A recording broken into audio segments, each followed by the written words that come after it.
বন্ধুরা, আজ আমি চলে এসেছি টাঙ্গাইলের মহেরা জমিদার বাড়িতে। এই বাড়িগুলো দেখতে পাচ্ছেন, এই বাড়ির মালিক ছিলেন কালীচরণ সাহা ও আনন্দমোহন সাহা। এই দুই ভাই ডাল এবং লবণের ব্যবসা করত। ডাল এবং লবণের ব্যবসা করে কলকাতা থেকে প্রচুর পরিমাণ টাকা ইনকাম করে। এই টাকা নিয়ে তারা এই দেশে চলে আসে। এসে তৎকালীন ব্রিটিশদের কাছ থেকে জমিদারি কিনে নেওয়া যেত। তারা এই টাকা নিয়ে এসে জমিদারিত্ব কিনে নেন। এরা দুই ভাই, কালীচরণ সাহা ও আনন্দমোহন সাহা, দুই ভাই।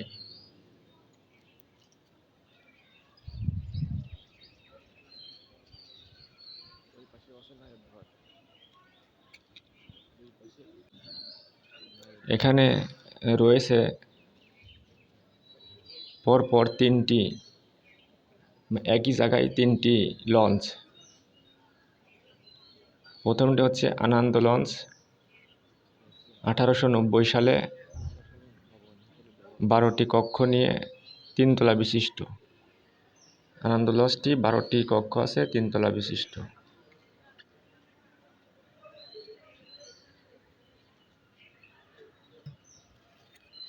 আমি দেখাচ্ছি, আপনাদের দেখানোর চেষ্টা করছি সুন্দরভাবে। দেখেন কত সুন্দর শৈল্পিক কাজ ওই সময় ব্রিটিশরা করেছিল। ব্রিটিশদের কাছ থেকে আনন্দ লঞ্চ,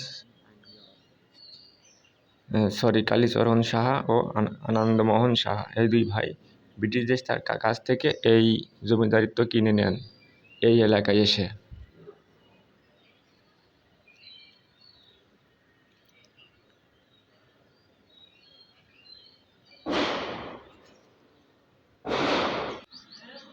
এর পাশেই আছে চৌধুরী লজ।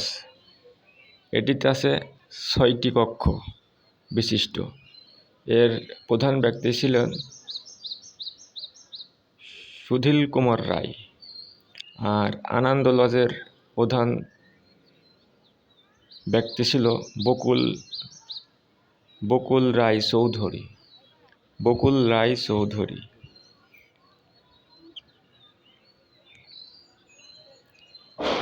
এবং গজেন্দ্র কুমার রায় ব্রিটিশ আমলে। আশপাশে যেগুলো দেখছেন সেগুলো হচ্ছে নায়েব ভবন। পাশেই দেখতে পাচ্ছেন, এটি এখন পুলিশ জাদুঘর হয়েছে। এই যে স্থানটা দেখাচ্ছে, এখানে 1971 সালের 14ই মে পাক বাহিনী যুদ্ধ চলাকালীন সময়ে এই জমিদার বাড়ির 5 জনকে হত্যা করে। এটা মন্দির ছিল, এটা মন্দির ছিল, এখন মন্দির নাই।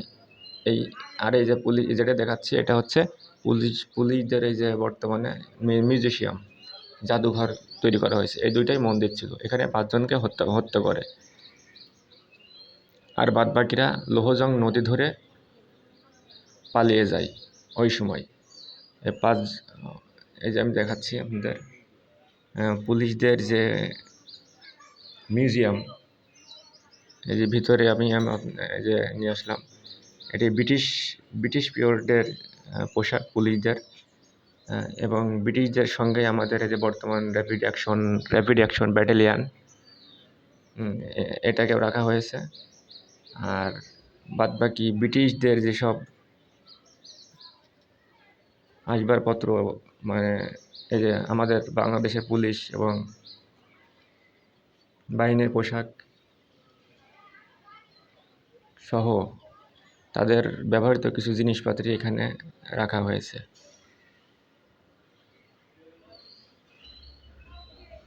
এই জিনিসগুলো তারা ওই সময় ব্যবহার করতো। এটা হচ্ছে কলের গান।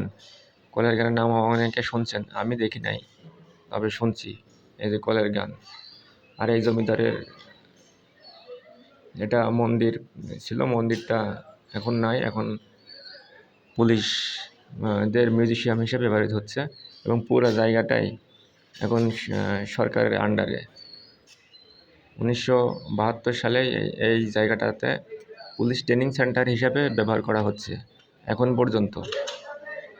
বিভিন্ন দেশ থেকে আনা অস্ত্র রাশিয়া, ভারত, ব্রিটিশ এবং দেশীয় অস্ত্রসহ এইটা ভারতের বিভিন্ন অস্ত্র এখানে রাখা আছে ওই আমলের।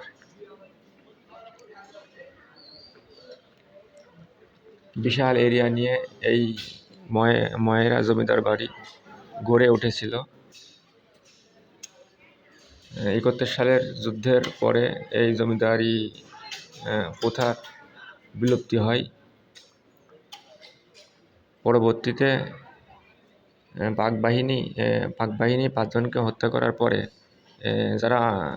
যাদেরকে হত্যা করেছিলেন তাদের মধ্যে ছিল যোগামায়া রায় চৌধুরী, পণ্ডিত বিমল কুমার রায়, তারপর অতুল চন্দ্র সাহা, নোমাই বণিক সহ 5 জনকে হত্যা করা হয়। এটা হচ্ছে রানী ভবন। এই যে রানীর আবাসিক, রানী থাকতো এই ভবনে এবং এর পাশেই আছে রানী পুকুর। আমি ঘুরে ঘুরে আপনাদের দেখানোর চেষ্টা করছি। এই যে রানী পুকুর, রানী এই পুকুরে ওই সময় গোসল করত। এখন এই পুকুরে এখন আর পানি নাই, পানি শূন্য, শুধু ঘাস জন্মাইছে। এর পাশেই আছে বাচ্চাদের বিনোদনের জন্য ছোট্ট একটি পার্ক। এই পার্কে অনেক রাইড আছে, বাচ্চারা এখানে এসে একটু খেলাধুলা, একটু মজা করতে পারে।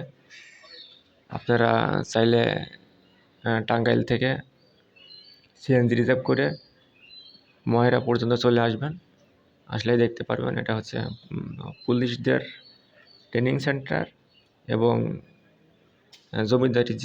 জমিদারিত্ব যে বিল্ডিংগুলো সেইগুলো এখনও অক্ষত অবস্থায় আছে। এগুলো হচ্ছে সংস্কার করা হয়েছে 2015 সাল থেকে 70 সালের মধ্যে। এগুলো সুন্দর করে সংস্কার করা হয়েছে। এখানে হরিণের প্রজনন জায়গা, এই যে দেখতে পারতেছেন ময়ূর সহ অনেক কিছুই আছে এখানে। সুন্দর একটা জায়গা, দেখার মতো পরিবেশ, না আসলে বোঝা যাবে।